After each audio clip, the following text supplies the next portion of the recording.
الحمد لله نحمده ونستعينه ونستغفره ونؤمن به ونتوكل عليه ونعوذ بالله من شرور أنفسنا ومن سيئات أعمالنا من يهده الله فلا مضل له ومن يضلله فلا هادي له ونشهد أن لا إله إلا الله وحده لا شريك له ونشهد أن سيدنا ومولانا محمدا عبده ورسوله أما بعد فأعوذ بالله من الشيطان الرجيم بسم الله الرحمن الرحيم وسيجنبها الأتقى الذي يؤتي ماله يتزكى وما لأحد عنده من نعمة تجزى إلا ابتغاء وجه ربه الأعلى ولسوف يرضى صدق الله وصدق رسوله النبي الكريم ونحن على ذلك من الشاهدين والشاكرين والحمد لله رب العالمين اللهم صل على سيدنا محمد النبي الأمي وعلى آله وأصحابه وسلم تسليما كثيرا كثيرا يا رب صل وسلم دائما أبدا على حبيبك خير الخلق كلهم. اللہ جل شانہ نے ان آیات کے اندر سیدنا ابو بکر رضی اللہ تعالیٰ عنہ کا تذکرہ فرمایا ہے. اللہ تعالیٰ نے ان کو بہت سارے کمالات سے نوازا تھا. اگر یہ کہا جائے تو بے جا نہیں کہ رسول پاک صلی اللہ علیہ وسلم کے کمالات صحابہ کی طرف منتقل ہوئے، اس لیے کہ صحابہ اکرام کو جو کچھ بھی ملا ہے وہ رسول پاک صلی اللہ علیہ وسلم کی صحبت کی برکت سے ملا، کہ حضور کی صحبت میں وہ بیٹھتے تھے اور آپ کے کمالات، انوار و برکات ان کے سینے میں منتقل ہوتے تھے. تو جو آپ کی صحبت سے سب سے زیادہ فیضیاب ہوئے اور آپ کے انوار و کمالات کو سب سے زیادہ اخذ کیا، انہیں سیدنا ابو بکر صدیق رضی اللہ تعالیٰ عنہ کہا جاتا ہے. اس لیے کہ علماء نے قرآن پاک کی اس آیت کے ذیل میں اولئک الذین انعم اللہ علیہم من النبیین والصدیقین والشہداء والصالحین وحسن اولئک رفیقا، یہ 4 درجے بیان کیے ہیں. پہلا درجہ اور مرتبہ اللہ نے نبیوں کا رکھا ہے. نبیوں کے بعد جو دوسرا مقام ہے میں نے کہا انہیں صدیقین کہا جاتا ہے. گویا یوں کہیے کہ جہاں نبوت کا اختتام ہوتا ہے تو آگے جو درجہ شروع ہوتا ہے اس کو صدیق کہا جاتا ہے. تو گویا نبوت اور صدیق کی سرحد ملتی ہوتی ہے. نبوت ختم ہوتی ہے تو مقام صدیق نبوت کے بعد شروع ہوتا ہے، جیسا کہ قرآن پاک کی آیت میں بھی اللہ تعالیٰ نے انعم اللہ علیہم من النبیین والصدیقین، کہ جن پہ اللہ نے انعام کیا وہ انبیاء ہیں اور صدیقین ہیں. تو میں نے کہا صدیقین کا مرتبہ نبیوں سے بعد آتا ہے. تو اللہ تعالیٰ نے یہ مقام صدیقیت جو ہے وہ حضرت ابو بکر کو عطا کیا تھا، اور حضرت ابو بکر رضی اللہ تعالیٰ عنہ نے رسول پاک صلی اللہ علیہ وسلم کے اوصاف و کمالات کو اپنے اندر اخذ کر لیا تھا، اور اتنا اخذ کر لیا تھا کہ جس کو آپ کہتے ہیں کسی پر کسی کا رنگ چڑھ جاتا ہے، یعنی کسی کا کسی پہ رنگ چڑھ جائے تو اس کی عادتیں، اس کے طور طریقے اس جیسے ہو جاتے ہیں تو ہم محاورات میں کہہ دیتے کہ اس پر فلاں کا رنگ چڑھ گیا ہے. تو اگر یہ کہا جائے تو بے جا نہیں کہ ابو بکر وہ ہستی ہیں کہ جن کو دیکھ کر انسانیت یہ کہنے پر مجبور ہو گئی کہ ابو بکر اسے کہتے ہیں جس پر نبی کا رنگ چڑھ جائے، اور اتنا چڑھ جائے کہ کھلی آنکھوں نظر آئے۔ حضرت ابو بکر رضی اللہ تعالیٰ عنہ جب ہجرت فرما کر ابتداً حبشہ جانے لگے تھے، بعد میں مدینہ گئے ہیں، ابتداً آپ نے ارادہ فرمایا تھا کہ حبشہ چلا جاتا ہوں تاکہ وہاں جا کر اطمینان سے اللہ کی بندگی اور عبادت کر سکوں۔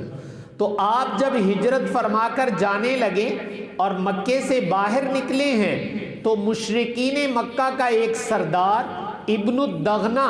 وہ آ رہا تھا آگے سے۔ اس نے پوچھا ابو بکر کہاں جا رہے ہو؟ تو کہا مکہ چھوڑ کے جا رہا ہوں، مکے والے رہنے نہیں دیتے، یہاں سے ہجرت حبشہ جو ہے وہ ہجرت کر کے جا رہا ہوں کہ وہاں جا کر اللہ اللہ کر لیں گے۔ تو ابن الدغنہ نے کہا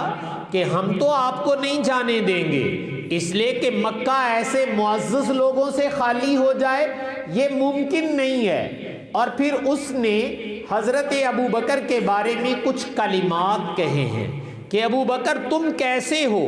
اگر آپ سیرت کی کتابیں اٹھا کر دیکھیں تو آپ کو نظر آئے گا کہ یہ وہی کلمات تھے جب رسول پاک صلی اللہ علیہ وسلم پر وحی نازل ہوئی تھی اور آپ صلی اللہ علیہ وسلم گھر تشریف لائے اور زمیلونی زمیلونی کہہ رہے تھے۔ اماں جان سیدہ خدیجہ رضی اللہ تعالیٰ عنہ نے کہا تھا کلا واللہ لا یخزیک اللہ انک لتصل الرحم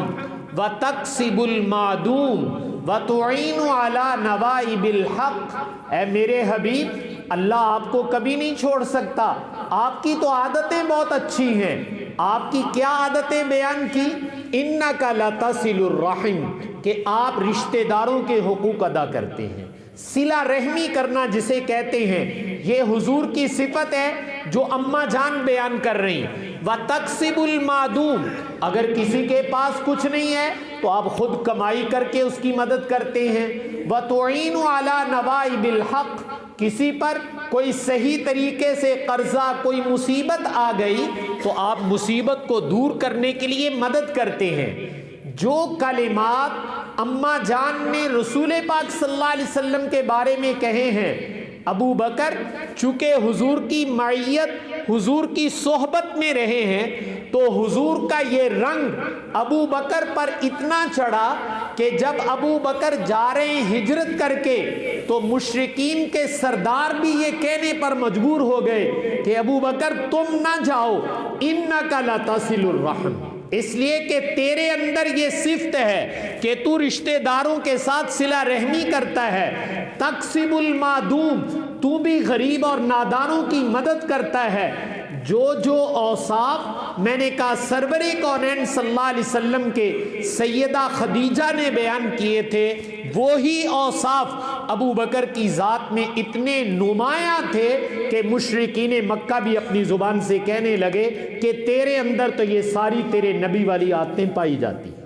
تو میں نے کہا اس کو کہتے ہیں کہ نبوت کا رنگ جو تھا وہ سیدنا ابو بکر رضی اللہ تعالیٰ عنہ پہ اتنا چڑھ گیا تھا کہ آپ کی طور طریقے، آپ کی عادات وہ ساری کی ساری رسول پاک صلی اللہ علیہ وسلم والی تھی۔ حتیٰ کہ زندگی کے کوئی غیر اختیاری کام ہوتے ہیں، مجھے موت کب آئے گی میرے اختیار میں نہیں ہے، یہ تو اللہ کے علم کے اندر ہے۔ مجھے کس بیماری میں موت آئے گی یہ میرے اختیار میں نہیں ہے، یہ اللہ کے علم کے اندر ہے۔ اگر آپ غیر اختیاری چیزیں بھی اٹھا کر دیکھیں تو سرور کونین صلی اللہ علیہ وسلم کی جتنی عمر مبارک ہے 63 برس، حضرت ابو بکر کی عمر بھی 63 برس ہے۔ رسول پاک صلی اللہ علیہ وسلم نے فرمایا تھا آخر میں کہ مجھے زہر دیا گیا تھا، اس کا اثر مجھے محسوس ہو رہا ہے۔ حضرت ابو بکر کو بھی زہر دیا گیا، آپ نے فرمایا اس کا اثر مجھے موت کے قریب محسوس ہو رہا ہے۔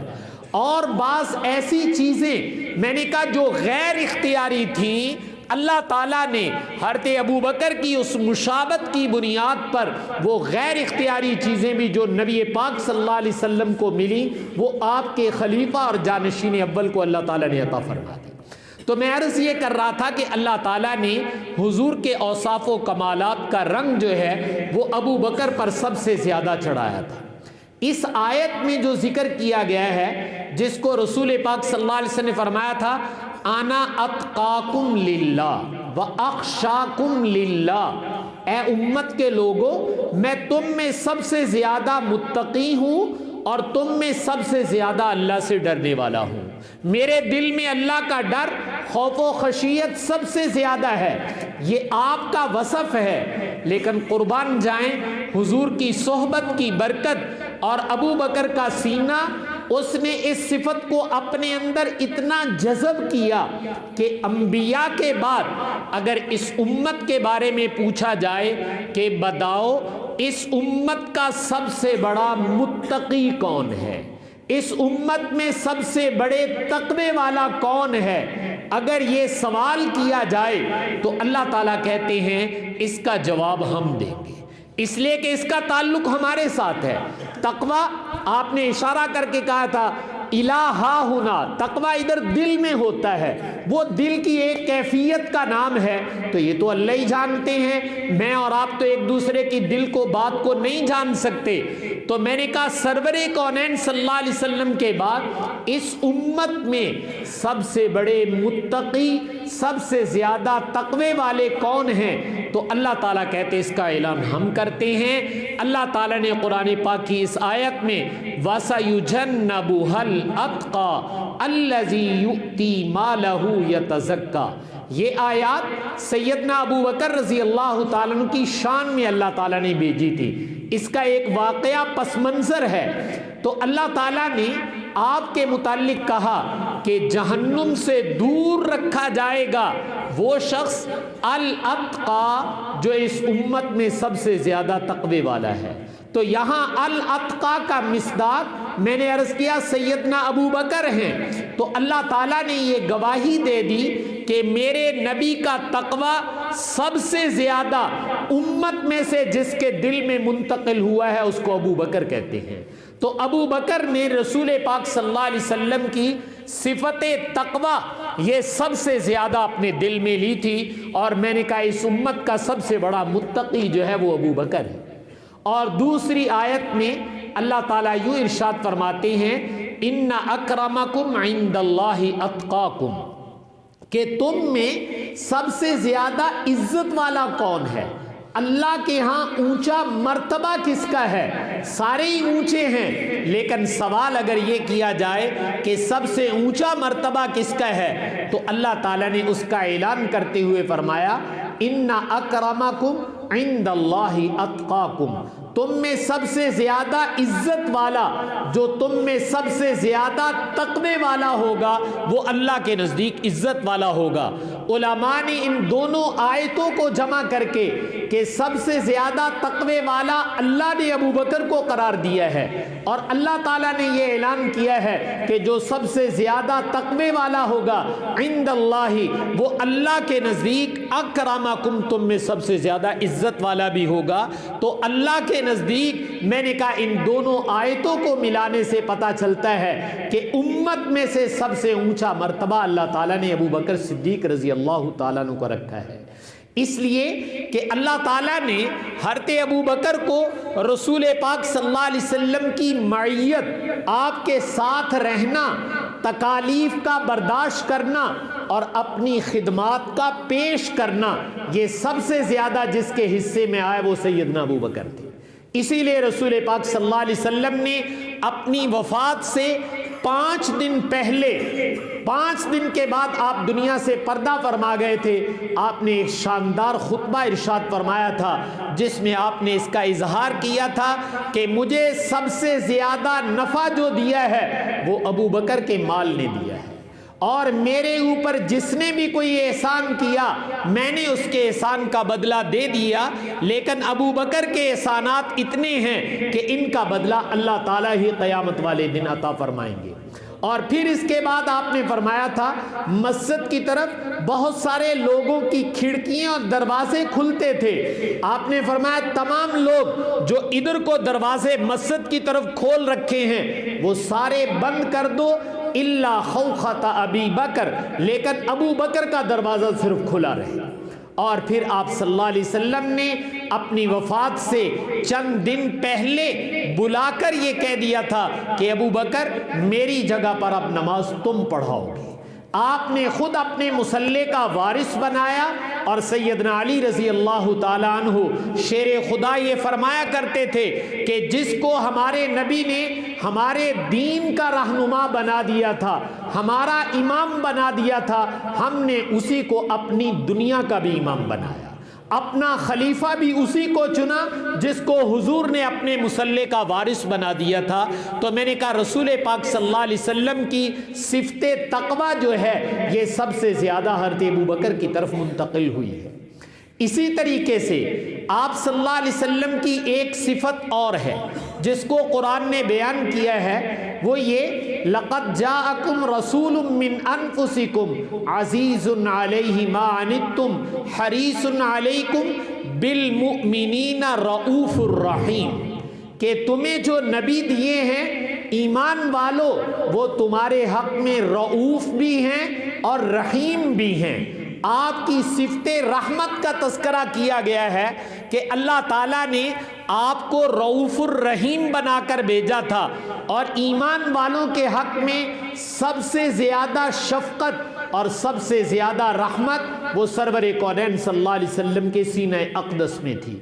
تو آپ کی صفت شفقت اور رحمت یہ بھی امت میں منتقل ہوئی ہے، لیکن کہا جائے تو بے جا نہیں۔ آپ کی اس صفت شفقت اور رحمت کو سب سے زیادہ اپنے سینے میں لینے والے وہ جناب سیدنا ابو بکر صدیق رضی اللہ تعالیٰ عنہ، اور اس کی گواہی رسول پاک صلی اللہ علیہ وسلم نے اپنی زبان اقدس سے دی کہ میں بتاتا ہوں کہ میری امت کے اندر میری شفقت اور رحمت منتقل ہوئی ہے، اور لوگ بھی بڑے شفیق ہیں، بڑے رحم دل ہیں، لیکن میری امت میں سب سے زیادہ شفقت اور رحمت کس کی طرف منتقل ہوئی؟ تو آپ نے خود ارشاد فرمایا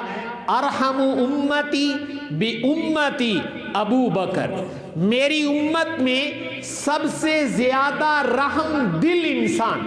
جس کے دل میں شفقت اور رحمت کوٹ کوٹ کے بھری ہوئی ہو وہ کون ہے؟ نمبر 2، وہ جو اس کے دل میں شفقت اور محبت بھری ہوئی ہے وہ کیا اپنی صرف اولاد کے لیے ہے؟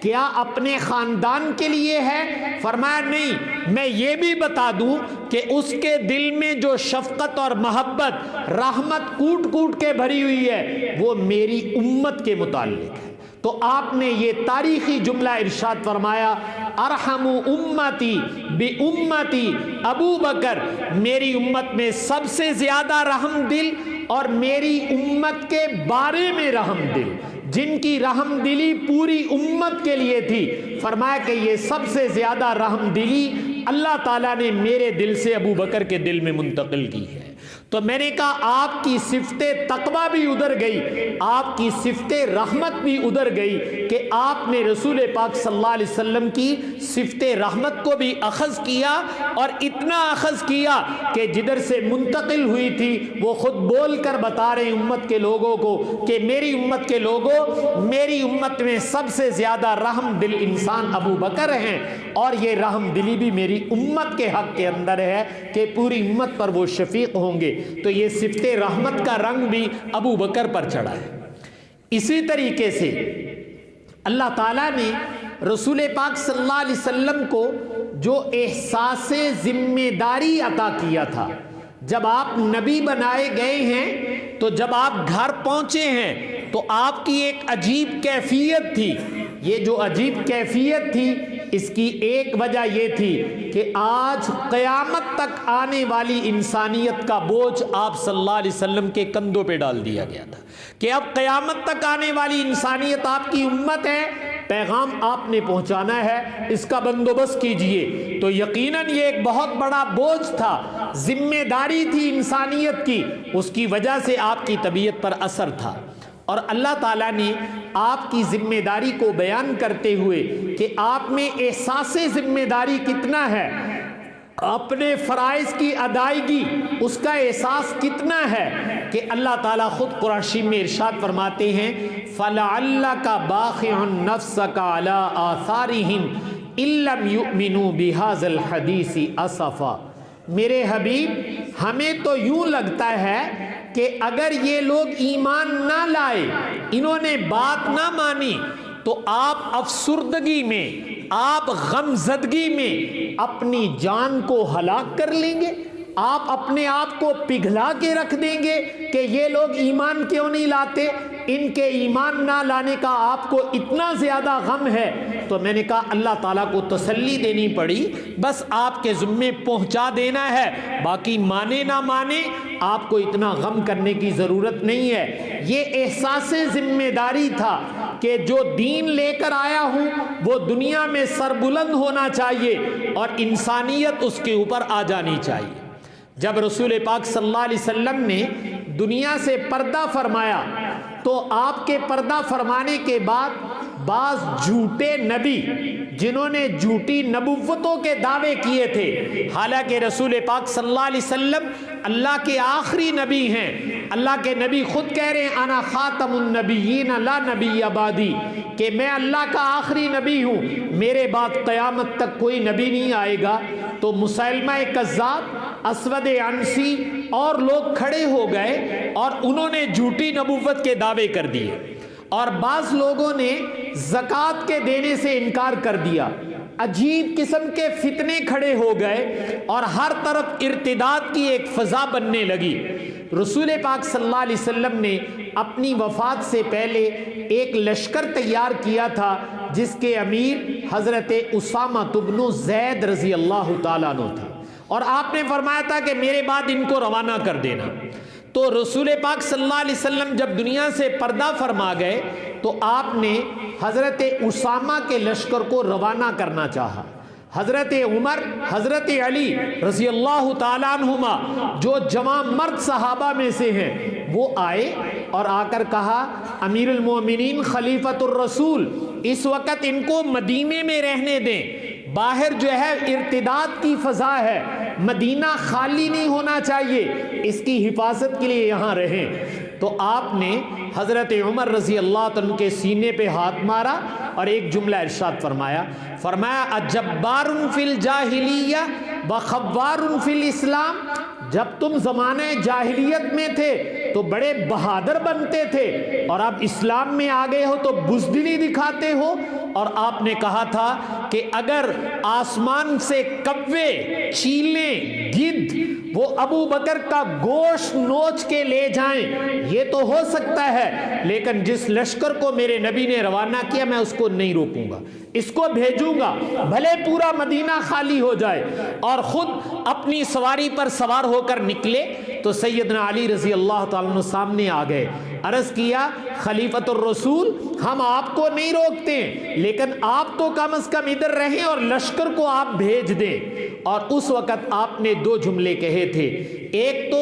جو زکوٰۃ کا انکار کرنے والے تھے ان کے بارے میں آپ نے کہا تھا لو منعونی عقالا، اگر میرے نبی کے زمانے میں کوئی رسی بھی زکوٰۃ کی مد میں دیتا تھا اور آج وہ یہ کہے کہ جانور لے جاؤ رسی نہیں دیتا ہوں، اگر ایک رسی کے برابر بھی دین میں کوئی کمی کرے گا تو میں اس کے ساتھ جہاد کروں گا، میں اتنی کمی بھی برداشت نہیں کروں گا کہ ایک رسی دینے کی کمی آئے۔ اور پھر آپ نے ایک تاریخی جملہ کہا جو آپ کی زندگی کا سنہری باب ہے اور ابو بکر کا وہ تعارف ہے۔ آپ نے کہا تھا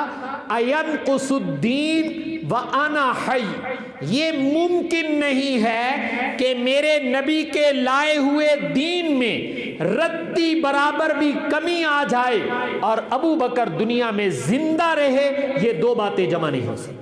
ابو بکر اگر زندہ رہے گا تو دین اسی نہج پر رہے گا جس نہج پر میرے نبی چھوڑ کر گئے تھے۔ اَيَنْقُصُ الدِّينَ وَأَنَا حَيٌّ، ارے یہ کیسے ممکن ہے کہ دین میں کمی آئے اور ابو بکر دنیا میں زندہ رہے، یہ دو باتیں ممکن نہیں ہو سکتی۔ میں نے کہا کہ یہ آپ کا وہ سہارا تھا کہ صحابہ اکرام نے دیکھا، پھر اس کی برکات کیا ہوئی کہ دوبارہ امت مسلمہ اپنے پاؤں پر اسی طرح بلکہ بڑی آب و تاب اور شان کے ساتھ کھڑی ہوئی جس پر رسول پاک صلی اللہ علیہ وسلم چھوڑ کر گئے تھے۔ تو میں یہ کہوں تو بے جا نہیں ہے کہ رسول پاک صلی اللہ علیہ وسلم کے اس دنیا سے پردہ فرمانے کے بعد اگر اسلام کا سب سے بڑا سہارا بننے والا کوئی شخص ہے تو وہ سیدنا ابو بکر رضی اللہ تعالیٰ عنہ ہے، کہ آپ نے اس اسلام کو وہ سہارا دیا جس کے بعد اسلام پھر اپنے اسی نہج پر چلنے لگا۔ تو میں نے کہا یہ جس کو آپ احساس ذمہ داری کہتے ہیں وہ باقی صحابہ میں بھی تھی۔ اگر یہ کہا جائے تو بے جا نہیں کہ رسول پاک صلی اللہ علیہ وسلم کے دل میں جو دین کے بارے میں درد اور غم اور کڑن تھی، اگر یہ منتقل ہوئی ہے سب سے زیادہ تو وہ سیدنا ابو بکر کے سینے میں منتقل ہوئی ہے، اور جس کو انہوں نے یہ کہہ کر ظاہر کیا تھا کہ اگر ایک رسی کے برابر بھی کمی کرو گے تو میں برداشت نہیں کروں گا، اور میں زندہ رہوں میرے نبی کے دین میں کمی آئے، یہ دو باتیں دنیا میں جمع نہیں ہو سکیں گی، اور واقعی عملاً کر کے دکھایا۔ تو یہ صفت بھی اللہ نے ادھر منتقل کی۔ اسی طریقے سے رسول پاک صلی اللہ علیہ وسلم کو اللہ نے شجاعت، بہادری سب سے زیادہ دی تھی، اور اگر یہ کہیں تو بے جانی کہ شجاعت اور بہادری سب سے زیادہ جو منتقل ہوئی ہے وہ سیدنا ابو بکر کے اندر منتقل ہوئی ہے۔ صحابہ خود اپنے تبصروں میں کہا کرتے تھے کہ ہم میں سب سے بہادر کون ہے، تو تبصرہ کرتے ہوئے کہتے تھے کہ ابو بکر ہے، اور پھر اس کی ایک مثال دیتے تھے۔ جب غزوہ بدر ہوا ہے تو اب آپ جانتے ہیں کہ جو سپاہ سالار ہوتا ہے، فوج کا کمانڈر ہوتا ہے، دشمن کی سب سے پہلی نظر اس پر ہوتی ہے کہ سپاہ سالار کو مار دو، گرفتار کر لو، فوج ہتھیار پھینک دے گی، اس لیے کہ فوج تو چلتی سپاہ سالار کے سر پر ہے۔ اس امت کے سپاہ سالار سرور کونین صلی اللہ علیہ وسلم ہے۔ جب آپ کے لیے خیمہ لگایا گیا تو سوال یہ تھا کہ آپ کی حفاظت کون کرے گا، آپ کی چوکیداری کون کرے گا، اس لیے کہ پورے دشمن کی نظر آپ پر ہے۔ تو ابو بکر کھڑے ہو گئے، کہا یہ کام میں کروں گا، حضور کی چوکیداری ابو بکر ہی کرے گا۔ تو فرمایا اپنے آپ کو اس کے لیے پیش کیا کہ تم جاؤ، باقی رسول پاک صلی اللہ علیہ وسلم کی چوکیداری کرنا یہ میرا کام ہے۔ آپ نے سب سے بڑھ کر اپنے آپ کو پیش کیا ہے، اور یہ شجاعت تھی کہ جہاں خطرہ تھا کہ دشمن نے ٹوٹ پڑنا ہے، اپنے آپ کو سب سے پہلے وہاں پیش کیا ہے۔ بلکہ جب رسول پاک صلی اللہ علیہ وسلم پر یہ آیت نازل ہوئی فَاصْدَعْ بِمَا تُؤْمَرْ، کہ جو آپ کو حکم دیا گیا ذرا کھول کر بیان کریں، تو آپ نے فرمایا بھی آج حرم میں جا کر جو ہے وہ کھول کر بیان کریں گے۔ تو حضرت ابو بکر نے عرض کیا یا رسول اللہ میرے ماں باپ قربان، پہلے میں کروں گا بعد میں آپ کریں گے، اس لیے کہ مجھے پتا ہے کہ توحید کا پیغام سننے کی ان مشرکین میں سخت نہیں ہے۔ جب آپ کھلے طور پر پیغام دیں گے یہ آپ پہ ٹوٹ پڑیں گے، میں نہیں چاہتا کہ میرے ہوتے ہوئے آپ کو تکلیف آئے، آپ پیغام مجھے سنائیں اور میں ان کے سامنے جا کر کھل کر آپ کی طرف سے بیان کروں گا۔ اس آیت پر عمل کرتے ہوئے حضور کے نائب بن کر حرم مکہ میں نے کہا سب سے پہلے توحید کا جو نغمہ سنایا اور برملا خطبہ ارشاد فرمایا وہ سیدنا ابو بکر رضی اللہ تعالیٰ عنہ نے تھا، اور اس پر مشرکین نے جو اذیتیں پہنچائیں، جو تکالیف برداشت کی، وہ ساری کی ساری ابو بکر نے اپنی ذات پہ برداشت کی تاکہ حضور پہ نہیں آنی چاہیے۔ تو میں نے کہا شجاعت وہ بھی آپ کے اندر سب سے زیادہ تھی۔ آخری چیز حوصلہ، صبر، استقامت، یہ بھی ابو بکر کے اندر سب سے زیادہ ہے۔ اس کائنات میں صحابہ کے لیے سب سے بڑا صدمہ، سب سے بڑا غم، سب سے بڑی مصیبت وہ رسول پاک صلی اللہ علیہ وسلم کا دنیا سے تشریف لے جانا تھا۔ آپ دنیا سے جب گئے ہیں اس سے بڑا غم صحابہ کے دلوں پر نہیں آیا ہے۔ باقی دنیا کے غم تو آنے جانے، لیکن حضور کی جدائی کی کا غم سب سے زیادہ تھا۔ تو جب آپ آئے تو آپ نے دیکھا صحابہ نڈھال پڑے ہوئے ہیں، حضرت عمر تلوار لے کر کھڑے ہیں کہ جس نے یہ کہا کہ حضور فوت ہو گئے میں اس کی گردن اڑا دوں گا۔ کون ہے جو کہے کہ میرے نبی فوت ہو گئے ہیں؟ کوئی کسی حالت میں، کوئی کسی حالت میں۔ ابو بکر آئے، آ کر آپ کی پیشانی سے کپڑا اٹھایا، آپ کی پیشانی کو چوما، اور چومنے کے بعد پھر مسجد میں تشریف لے گئے، منبر پر چڑھے اور آپ نے دو اعلان کیے۔ ایک تو یہ آیت پڑھی وما محمد الا رسول قد خلت من قبلہ الرسل افإن مات او قتل انقلبتم على اعقابکم ومن ينقلب على عقبیہ فلن یضر اللہ شیئا، کہ محمد صلی اللہ علیہ وسلم کو ہم نے دنیا میں رسول بنا کر بھیجا تھا، آپ سے پہلے بھی رسول دنیا سے گزر گئے، افإن مات، سوچ کے بتاؤ اگر تمہارے نبی دنیا سے تشریف لے جائیں، شہید کر دیے جائیں، تو کیا تم اسلام سے پھر جاؤ گے؟ اور جو اسلام سے پھرے گا وہ اللہ کا نقصان نہیں کرتا، وہ اپنا ہی نقصان کرتا ہے۔ آپ نے یہ آیت مبارکہ پڑھی تو حضرت عمر کہنے لگے میرے تو ہوش اڑ گئے، یوں لگا جیسے یہ آیت ابھی نازل ہوئی ہو۔ اگر اس حادثے کے وقت حوصلہ، صبر اور استقامت تھی تو صحابہ میں سے صرف سیدنا ابو بکر کے اندر تھی۔ غم بہت تھا، غم اپنے اندر پی گئے، لیکن امت کو اپنے پاؤں پہ کھڑا کرنے کے لیے میں نے کہا اس پہاڑ جیسے غم کو اپنے اوپر برداشت کیا اور امت کو حوصلہ دے کر کھڑا کیا ہے۔ تو حضور کی استقامت اور حضور کا صبر اور تحمل، میں نے کہا یہ بھی اگر میں اور آپ دیکھنا چاہیں تو یہ بھی سیدنا ابو بکر کی طرف منتقل ہوا ہے۔ تو اس لیے بھائیو، یہ مہینہ چونکہ ان کی وفات کا ہے، ان کی سیرت کا جاننا اور اپنے بچوں کو اس کا علم دینا یہ میرے اور آپ کے فرائض میں سے ہے، تاکہ پتہ چلے کہ مسلمانوں کے پہلے خلیفہ سیدنا ابو بکر رضی اللہ تعالیٰ عنہ کن اوصاف و کمالات کے مالک تھے اور امت پر کیا کیا احسانات کر کے گئے ہیں۔ حق تعالیٰ سے دعا ہے کہ حق تعالیٰ مجھے آپ کو عمل کرنے کی توفیق دے۔